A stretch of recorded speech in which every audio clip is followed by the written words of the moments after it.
ನಮಸ್ಕಾರ ಗೆಳೆಯರೇ, welcome back to new video. ನಾನು ಪುನೀತ್, 27 ವರ್ಷದ ಸಾಮಾನ್ಯ ಹುಡುಗ. ಹೊಸ ಉದ್ಯೋಗದ ಕಾರಣಕ್ಕೆ ನಾನು ನನ್ನ ತಂದೆ, ತಾಯಿ ಮತ್ತು ಸೋದರಿ ರಾಧಾಳ ಜೊತೆ ಮಂಗಳೂರಿನ ಒಂದು ಸುಂದರವಾದ ಅಪಾರ್ಟ್ಮೆಂಟ್ಗೆ ಸ್ಥಳಾಂತರಗೊಂಡಿದ್ದೆ. ಹೊಸ ಮನೆ, ಹೊಸ ಪರಿಚಯ, ಹೊಸ ಜನ ಎಲ್ಲವೂ ನನಗೆ ಕುತೂಹಲದಿಂದ ಕೂಡಿತ್ತು. ಮೊದಲ ದಿನ ಮನೆಯಲ್ಲಿ ಸಂಭ್ರಮದ ವಾತಾವರಣವಿತ್ತು. ಅಮ್ಮ ಹೊಸ ಮನೆಯ ಸಂತೋಷದಲ್ಲಿ ವಿಶೇಷ ತಿನಿಸುಗಳನ್ನು ತಯಾರಿಸಿದ್ದರು. ತಂದೆ ನಾನು ಕೆಲಸದಿಂದ ಬಂದ ಮೇಲೆ ಕುಟುಂಬದೊಂದಿಗೆ ಮಾತುಕತೆಯಲ್ಲಿ ಮುಳುಗಿದ್ದರು.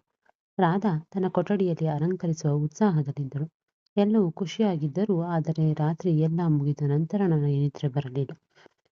ಈ ಹೊಸ ನಗರ ನನ್ನ ಜೀವನವನ್ನು ಹೇಗೆ ಬದಲಾಯಿಸಬಹುದು ಎಂಬ ಯೋಚನೆಯಲ್ಲಿ ನಾನು ಬಾಲ್ಕನಿಗೆ ಹೋದೆ. ದೂರದಲ್ಲಿ ನಗರದ ದೀಪಗಳು ಮಿನುಗುತ್ತಿದ್ದವು. ರಸ್ತೆಯಲ್ಲಿ ವಾಹನಗಳು ಬೆಳಕು ಓಡಾಡುತ್ತಿತ್ತು. ಆ ದೃಶ್ಯ ನನಗೆ ಹೊಸ ಕನಸುಗಳ ಭರವಸೆಯನ್ನು ನೀಡಿತ್ತು. ಆಗಲೇ ಎದುರಿನ ಮನೆಯ ಬಾಲ್ಕನಿಯಲ್ಲಿ ಒಬ್ಬ ಮಹಿಳೆ ಶಾಂತವಾಗಿ ನಿಂತಿರುವುದು ಕಣ್ಣಿಗೆ ಬಿತ್ತು. ಆಕೆಯ ಕಣ್ಣುಗಳಲ್ಲಿ ಒಂದು ವಿಶೇಷವಾದ ಆಕರ್ಷಣೆ, ಆದರೆ ಒಂದಿಷ್ಟು ಗಾಢವಾದ ದುಃಖವೂ ಕಾಣಿಸುತ್ತಿತ್ತು. ಒಂದು ಕ್ಷಣಕ್ಕೆ ನಮ್ಮ ಕಣ್ಣುಗಳು ಭೇಟಿಯಾದವು. ಆಕೆ ಸ್ವಲ್ಪ ಮುಗುಳ್ನಕ್ಕು, ನಂತರ ಒಳಗೆ ಹೋದಳು. ಆ ಕ್ಷಣಕ್ಕೆ ನನ್ನ ಹೃದಯದಲ್ಲಿ ಒಂದು ಗುರುತು ಬಿಟ್ಟಿತ್ತು. ಯಾಕೆ, ಯಾರು ಎಂಬ ನನ್ನನ್ನು ಕಾಡುತ್ತಿತ್ತು. ಮರುದಿನ ಸಂಜೆ ನಮ್ಮ ಅಪಾರ್ಟ್ಮೆಂಟಿನಲ್ಲಿ ಸ್ವಾಗತ ಸಮಾರಂಭವೊಂದನ್ನು ಏರ್ಪಡಿಸಲಾಗಿತ್ತು. ಹೊಸಬರಿಗೆ ಪರಿಚಯವನ್ನು ಮಾಡಿಕೊಳ್ಳಲು ಎಂಬ ಕಾರಣಕ್ಕೆ ಸಣ್ಣ ಪಾರ್ಟಿಯೊಂದಿಗೆ ಜನ ಸೇರಿದ್ದರು. ಊಟ, ಮಾತುಕತೆ, ಹಾಸ್ಯ ಎಲ್ಲವೂ ಚೆನ್ನಾಗಿತ್ತು. ನಾನು ಸ್ವಲ್ಪ ಗಾಬರಿಯಿಂದ ಇದ್ದೆ. ಇಷ್ಟೊಂದು ಜನರ ಮಧ್ಯೆ ಹೇಗೆ ಪರಿಚಯ ಮಾಡಿಕೊಳ್ಳುವುದು ಎಂದು. ಆದರೆ ಕ್ರಮೇಣ ಎಲ್ಲರ ಜೊತೆ ಮಾತುಕತೆ ಆರಂಭವಾಯಿತು. ಆಗ ನನ್ನ ಕಣ್ಣು ತಾನಾಗಿಯೇ ಒಬ್ಬ ಮಹಿಳೆಯ ಕಡೆ ಹೋಯಿತು. ಅದೇ ಬಾಲ್ಕನಿಯಲ್ಲಿ ಕಂಡ ಮಹಿಳೆ. ಆಕೆ ನೀಲಿ ಸೀರೆಯಲ್ಲಿ ಮಿಂಚುತ್ತಿದ್ದಳು. ನಮ್ಮ ನೆರೆಯವರು ಆಕೆಯನ್ನು ಪರಿಚಯಿಸಿದರು. ಇವನು ಸುನಿಲ್ ಮತ್ತು ಆಕೆಯ ಸಹೋದರಿ ಚಿನ್ಮಯಿ. ಹೌದು, ಆಕೆಯ ಹೆಸರು ಚಿನ್ಮಯಿ. ಆ ಹೆಸರು ಕೇಳಿದಾಗ ಒಳಗೊಂದು ತರಂಗ ಎದ್ದಿತು. ಪಾರ್ಟಿಯ ಉಳಿದ ಸಮಯದಲ್ಲಿ ನನ್ನ ಕಣ್ಣುಗಳು ಚಿನ್ಮಯಿಯಳ ಕಡೆ ಸೆಳೆಯಲ್ಪಟ್ಟಿದ್ದವು. ಆಕೆಯ ಕಣ್ಣುಗಳಲ್ಲಿ ಒಂದು ಕುತೂಹಲ, ಆಕರ್ಷಣೆ, ಆದರೆ ಒಂದಿಷ್ಟು ಒಂಟಿತನವೂ ಕಾಣಿಸಿತು. ನಾನು ತಪ್ಪಿಸಿಕೊಳ್ಳಲು ಪ್ರಯತ್ನಿಸಿದರೂ ಆಕೆಯ ನೋಟ ನನ್ನನ್ನು ಬಿಡಲಿಲ್ಲ. ಕೆಲವೇ ಕ್ಷಣಗಳಲ್ಲಿ ಚಿನ್ಮಯಿ ನನ್ನ ಬಳಿಗೆ ಬಂದು ಶಾಂತವಾಗಿ ಹೇಳಿದಳು, ನಿನ್ನ ಕಣ್ಣುಗಳಲ್ಲಿ ಒಂದು ವಿಶೇಷ ಆಕರ್ಷಣೆ ಇದೆ. ಬಾಲ್ಕನಿಯಲ್ಲಿ ನೀನು ನಿಂತಾಗ ಏನೋ ಒಂದು ಜಾದು ಇದೆ. ಆ ಮಾತು ನನಗೆ ಆಶ್ಚರ್ಯವನ್ನು ಉಂಟು ಮಾಡಿತು. ನನ್ನ ಹೃದಯ ತಡಕ್ಕೆಂದಿತು. ಏನು ಹೇಳಬೇಕೆಂಬ ತಿಳಿಯದೆ ಕೆಲವರ ಒಂದು ನಗೆಯನ್ನು ಕೊಟ್ಟೆ. ಆದರೆ ಆಕೆಯ ಕಣ್ಣುಗಳು, ಆ ಮಾತುಗಳು ಕೇವಲ ಒಂದು ಸಾಮಾನ್ಯ ವಾಕ್ಯವಲ್ಲ, ಒಂದು ಆಕರ್ಷಣೆಯ ಆರಂಭವೆಂದು ಸೂಚಿಸಿದ್ದವು. ಮನೆಗೆ ಬಂದು ಮಲಗಲು ಪ್ರಯತ್ನಿಸಿದರು. ಚಿನ್ಮಯಳ ಮಾತುಗಳು ನನ್ನನ್ನು ಕಾಡುತ್ತಿದ್ದವು. ಆಗಲೇ ನನ್ನ ಮೊಬೈಲ್ನಲ್ಲಿ ಒಂದು ಸಂದೇಶ ಬಂತು, ಅಪರಿಚಿತ ಸಂಖ್ಯೆಯಿಂದ. ಬಾಲ್ಕನಿಗೆ ಬಾ, ಒಂದು ಕ್ಷಣ ಮಾತಾಡೋಣ.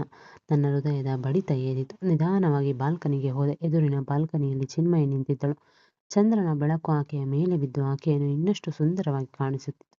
ಆಕೆ ನನ್ನ ಕಡೆಗೆ ನೋಡಿ, ಪುನೀತ್, ನನ್ನ ಜೀವನದಲ್ಲಿ ಒಂಟಿತನವೇ ತುಂಬಿದೆ. ನನ್ನ ಸೋದರ ಸುನಿಲ್ನೇ ನನ್ನ ಕೆಲಸದ ಜಗತ್ತೇ ಎಲ್ಲವೂ.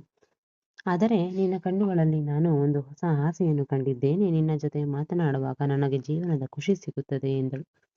ಆಕೆಯ ಮಾತುಗಳು ನನ್ನ ಹೃದಯವನ್ನು ತಟ್ಟಿದ್ದವು. ಆಕೆಯ ನನ್ನ ಕೈಯನ್ನು ಸ್ಪರ್ಶಿಸಿದಾಗ ಒಂದು ವಿದ್ಯುತ್ ತರಂಗ ಆರಂಭವಾಗಿತ್ತು. ಆ ರಾತ್ರಿ ನಮ್ಮ ನಡುವೆ ಒಂದು ಅನಿರೀಕ್ಷಿತ ಸಂಬಂಧ ಆರಂಭವಾಗಿತ್ತು. ಚಿನ್ಮಯಿಯ ಜೊತೆಗಿನ ಮಾತುಕತೆ ನನಗೆ ಒಂದು ಹೊಸ ಜೀವಂತದಂತೆ ಕಂಡಿತ್ತು. ಆಕೆಯ ಸ್ಪರ್ಶ, ಆಕೆಯ ಕಣ್ಣುಗಳು ಎಲ್ಲವೂ ನನ್ನ ಒಳಗಿನ ಭಾವನೆಯನ್ನು ಜಾಗೃತಗೊಳಿಸಿತು. ಮರುದಿನ ಬೆಳಗ್ಗೆ ಬಾಲ್ಕನಿಯಲ್ಲಿ ಚಿನ್ಮಯಿ ಕಾಫಿ ಕಪ್ ಹಿಡಿದು ನಿಂತಿದ್ದಳು. ಇದು ನಿನಗಾಗಿ, ನಿನ್ನ ಜೊತೆ ಕಾಫಿ ಕುಡಿಯುವುದು ಒಂದು ಸಂತೋಷ ಎಂದು ನಗುತ್ತಾ ಹೇಳಿದಳು. ನಾನು ಸ್ವಲ್ಪ ಗಾಬರಿಯಿಂದ ಕಪ್ಪನ್ನು ತೆಗೆದುಕೊಂಡೆ. ನಾವು ಒಟ್ಟಿಗೆ ಕಾಫಿ ಕುಡಿಯುತ್ತಾ ಮಾತುಕತೆಯಲ್ಲಿ ಮುಳುಗಿದ್ದೆವು. ಗಾಳಿ ತಂಪಾಗಿತ್ತು, ಆದರೆ ನನ್ನ ಹೃದಯದ ಬಡಿತ ಬಿಸಿಯಾಗಿತ್ತು. ಆಕೆ ಕೇಳಿದಳು, ಪುನೀತ್, ಈ ನಗರದಲ್ಲಿ ನಿನಗೆ ಏನು ಬೇಕು? ಯಾವ ಕನಸುಗಳನ್ನು ಹೊಂದಿದ್ದೀಯಾ? ನಾನು ಯೋಚಿಸಿ, ನನಗೆ ಒಂದು ನಿಜವಾದ ಸಂಬಂಧ ಬೇಕು, ಪ್ರೀತಿ, ಕಾಳಜಿ, ಅದನ್ನೇ ಹುಡುಕುತ್ತಿದ್ದೆ ಎಂದೆ. ಆಕೆಯ ಕಣ್ಣುಗಳಲ್ಲಿ ಆ ಮಾತಿಗೆ ಹೊಳೆಯಿದವು. ನಾನು ಅದನ್ನೇ ಬಯಸುತ್ತೇನೆ, ಆದರೆ ಇದುವರೆಗೂ ದೊರಕಿಲ್ಲ ಎಂದು ಶಾಂತವಾಗಿ ಹೇಳಿದಳು. ಕ್ಷಣದಲ್ಲಿ ಆಕೆಯ ಕಣ್ಣೀರು ಒಂದು ಗಾಢವಾದ ನೋವನ್ನು ತೋರಿಸಿತು.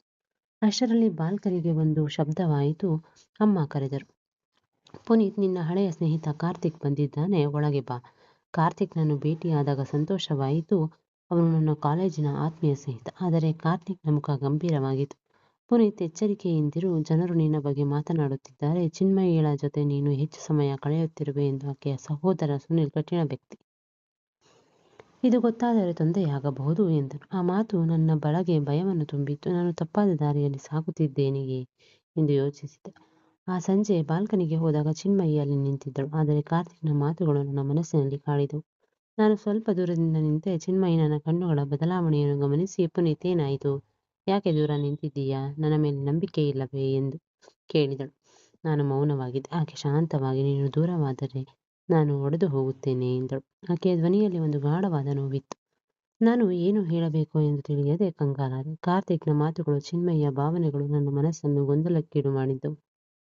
ಒಂದು ದಿನ ತಂದೆ ಗಂಭೀರವಾಗಿ ನನ್ನ ಬಳಿಗೆ ಕುಳಿತು, ಪುನೀತ್, ಜನರು ನಿನ್ನ ಬಗ್ಗೆ ಮಾತನಾಡುತ್ತಿದ್ದಾರೆ. ಚಿನ್ಮಯಿಯ ಜೊತೆ ನೀನು ಹೆಚ್ಚು ಸಮಯ ಕಳೆಯುತ್ತಿರುವೆ ಎಂದು. ಇದು ನಮ್ಮ ಕುಟುಂಬಕ್ಕೆ ಒಳ್ಳೆಯದಲ್ಲ, ಎಚ್ಚರದಿಂದಿರು ಎಂದರು. ಆ ಮಾತು ನನ್ನನ್ನು ತಟ್ಟಿತು. ನಾನು ಕುಟುಂಬದ ಗೌರವವನ್ನು ಕಾಪಾಡಬೇಕೆಂಬ ಒತ್ತಡದ ಮೇಲೆ ಬಿದ್ದೆ. ಆದರೆ ಚಿನ್ಮಯಿಯಳ ಕಡೆಗೆ ನನ್ನ ಮನಸ್ಸು ಸೆಳೆಯಲ್ಪಡುತ್ತಿತ್ತು. ಮರುದಿನ ಚಿನ್ಮಯಿ ನನ್ನನ್ನು ಭೇಟಿಯಾಗಿ, ಪುನೀತ್, ಏನಾಯಿತು?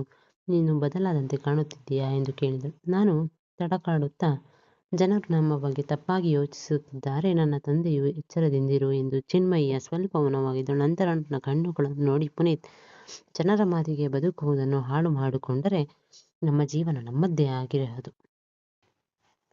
ನಾನು ವರ್ಷಗಳಿಂದ ಒಂಟಿತನದಲ್ಲಿ ಬದುಕುತ್ತಿದ್ದೇನೆ. ಆದರೆ ನಿನ್ನ ಜೊತೆಗಿನ ಕ್ಷಣಗಳು ನನಗೆ ಒಂದು ಹೊಸ ಬೆಳಕು ತೋರಿಸುತ್ತಿವೆ.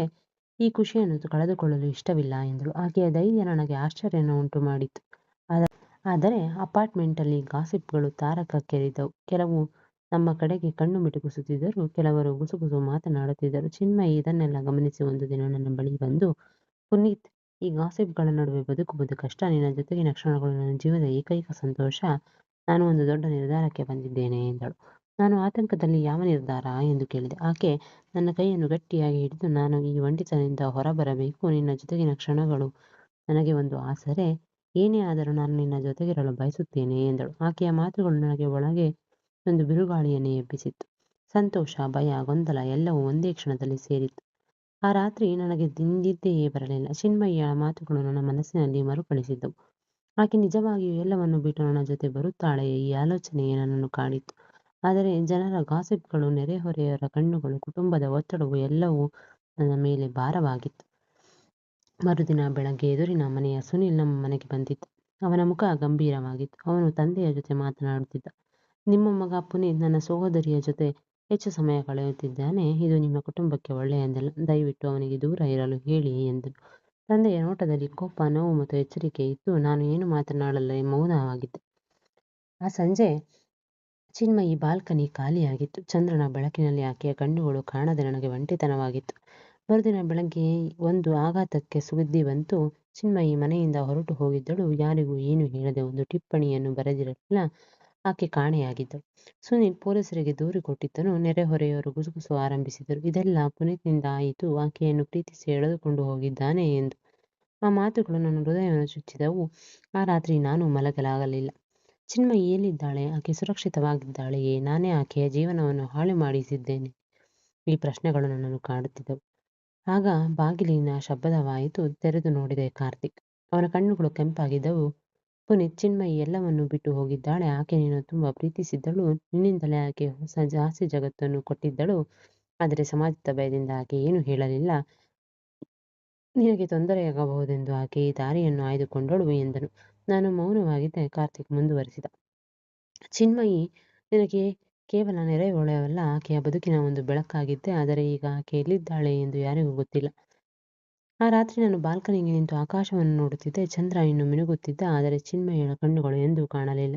ಚಿನ್ಮಯಿ ಕಾಣೆಯಾದ ಸುದ್ದಿ ದಿನದಿಂದ ದಿನಕ್ಕೆ ಹೊಳೆದಂತಾಯಿತು. ಆದರೆ ನನ್ನ ಮನಸ್ಸಿನಲ್ಲಿ ಅದು ಒಂದು ಶಾಶ್ವತ ನೋವಾಗಿ, ಎಲ್ಲಿಗೆ ಹೋದರು, ಏನು ಮಾಡಿದರು, ಆಕೆಯ ನೆನಪುಗಳೇ ಕಾಣುತ್ತಿದ್ದವು. ಅಪಾರ್ಟ್ಮೆಂಟಿನ ಹಾದಿಯಲ್ಲಿ ಆಕೆಯ ಕಾಲಿನ ಶಬ್ದ ಕೇಳಿದಂತಾಯಿತು. ಬಾಲ್ಕನಿಯಲ್ಲಿ ನಿಂತಾಗ ಆಕೆಯ ಕಣ್ಣುಗಳು ನನ್ನನ್ನು ಹೊಡೆಯುತ್ತಿವೆ ಎಂದು ಭಾಸವಾಯಿತು. ಆದರೆ ನಿಜಕ್ಕೂ ಎಲ್ಲವೂ ಶೂನ್ಯವಾಗಿತ್ತು. ತಂದೆ ತಾಯಿ ನನ್ನನ್ನು ಎಚ್ಚರಿಸಿದ್ದರು. ಪುನೀತ್, ಈ ನೆನಪುಗಳಲ್ಲಿ ಕೊರಗಿದರೂ ನಿನ್ನ ಭವಿಷ್ಯವನ್ನು ಕಾಪಾಡಿಕೋ. ಇವೆಲ್ಲ ಕೇವಲ ಒಂದು ಕ್ಷಣಿಕದ ಭಾವನೆ ಎಂದರು. ಆದರೆ ನನ್ನ ಹೃದಯ ಒಪ್ಪಲಿಲ್ಲ. ಒಂದು ಸಂಜೆ ಕಾರ್ತಿಕ್ ಮತ್ತೆ ಬಂದನು. ಅವನ ಮುಖದಲ್ಲಿ ಒಂದು ಗಾಢವಾದ ದುಃಖ ಕವಿದಿತ್ತು. ಪುನೀತ್, ಚಿನ್ಮಯಿ ಹೋಗಿ ತಿಂಗಳುಗಳೇ ಆಗಿವೆ. ಆಕೆ ಎಲ್ಲಿದ್ದಾಳೆ ಎಂದು ಯಾರಿಗೂ ಗೊತ್ತಿಲ್ಲ. ಆದರೆ ನಿನಗೆ ಒಂದು ವಿಷಯ ಹೇಳಬೇಕು ಎಂದನು. ನಾನು ಕುತೂಹಲದಿಂದ ಹೇಳಿದೆ. ಕಾರ್ತಿಕ್ ಶಾಂತವಾಗಿ, ನಾನು ನಿನ್ನ ಮೇಲೆ ಒಲವು ಇಟ್ಟಿದ್ದೆ. ಆದರೆ ಇದನ್ನು ಹೇಳಿಕೊಳ್ಳುವ ಧೈರ್ಯ ನನಗಿರಲಿಲ್ಲ. ಚಿನ್ಮಯಿಯ ಧೈರ್ಯವನ್ನು ನೋಡಿದಾಗ ನನ್ನೊಳಗಿನ ಭಾವನೆಗಳು ಜಾಗೃತವಾದವು. ಆಕೆ ನಿನಗಾಗಿ ಎಲ್ಲವನ್ನೂ ಬಿಟ್ಟು ಹೋದಳು. ಆದರೆ ನಾನು ಕೇವಲ ದೂರದಿಂದ ನಿನ್ನನ್ನು ನೋಡುತ್ತಿದ್ದೆ ಎಂದನು. ಆ ಮಾತುಗಳು ನನ್ನ ಕಣ್ಣುಗಳಲ್ಲಿ ತುಂಬಿಸಿದವು. ಚಿನ್ಮಯಿ ಕೇವಲ ಕೆಲವೇ ದೂರದಲ್ಲಿ ನಿನ್ನನ್ನು ನೋಡುತ್ತಿದ್ದೆ ಎಂದನು. ಆ ಮಾತುಗಳು ನನ್ನ ಕಣ್ಣುಗಳಲ್ಲಿ ತುಂಬಿಸಿದವು. ಚಿನ್ಮಯಿ ಕೇವಲ ದಿನಗಳಲ್ಲಿ ನನ್ನ ಜೀವನದಲ್ಲಿ ಬಂದರೂ ಆಕೆ ಬಿಟ್ಟು ಹೋದ ಗಾಯ ಶಾಶ್ವತವಾಗಿತ್ತು. ಆ ರಾತ್ರಿ ನಾನು ಬಾಲ್ಕನಿಯಲ್ಲಿ ನಿಂತೆ ಚಂದ್ರನ ಬೆಳಕು, ತಂಪಾದ ಗಾಳಿ ಎಲ್ಲವೂ ಇದ್ದವು, ಆದರೆ ಚಿನ್ಮಯಿಯ ಕಣ್ಣುಗಳಿರಲಿಲ್ಲ. ನಾನು ಕಣ್ಣು ಮುಚ್ಚಿಕೊಂಡು ಆಕೆಯ ನಗೆ, ಆಕೆಯ ಮಾತು, ಆಕೆಯ ಸ್ಪರ್ಶವನ್ನು ನೆನಪಿಸಿಕೊಂಡೆ. ಚಿನ್ಮಯಿ, ನೀನು ಎಲ್ಲಿದ್ದರೂ ಸಂತೋಷವಾಗಿರು, ನಿನ್ನ ನೆನಪುಗಳು ನನ್ನೊಂದಿಗೆ ಯಾವಾಗಲೂ ಇರುತ್ತವೆ ಎಂದು ಮನಸ್ಸಿನಲ್ಲಿ ಹೇಳಿಕೊಂಡೆ. ಆ ರಾತ್ರಿ ನನಗೆ ಒಂದು ಅರಿವಾಯಿತು. ಪ್ರೀತಿ ಎಂದರೆ ಕೇವಲ ಒಟ್ಟಿಗೆ ಬದುಕುವುದಲ್ಲ, ಕೆಲವೊಮ್ಮೆ ಒಬ್ಬರ ನೆನಪುಗಳನ್ನು ಒಡಲಾಳದೊಳಗೆ ಮುಂದೆ ಸಾಗುವುದು. ಚಿನ್ಮಯಿ ನನ್ನ ಜೀವನದ ಒಂದು ಕ್ಷಣಿಕ ಬೆಳಕಿನಂತೆ ಬಂದು ಹೊಳೆದು ಕಾಣೆಯಾದಳು, ಆದರೆ ಈ ಬೆಳಕು ನನ್ನ ಹೃದಯದಲ್ಲಿ ಶಾಶ್ವತವಾಗಿ ಉಳಿಯಿತು. ಇಲ್ಲಿಗೆ ಈ ಕತೆ ಮುಗಿಯುತ್ತದೆ. ಸ್ನೇಹಿತರೆ, ನಿಮಗೆ ಈ ಕತೆ ಇಷ್ಟವಾಗಿದ್ದರೆ ಲೈಕ್ ಮಾಡುವುದನ್ನು ದಯವಿಟ್ಟು ಮರೆಯಬೇಡಿ. ಮತ್ತೆ ಇಂತಹ ಇನ್ನಷ್ಟು ಕತೆಗಳಿಗಾಗಿ ನಮ್ಮ ಚಾನಲನ್ನು ಸಬ್ಸ್ಕ್ರೈಬ್ ಮಾಡಿಕೊಳ್ಳಿ. ಮತ್ತೆ ಸಿಗೋಣ. ಧನ್ಯವಾದಗಳು.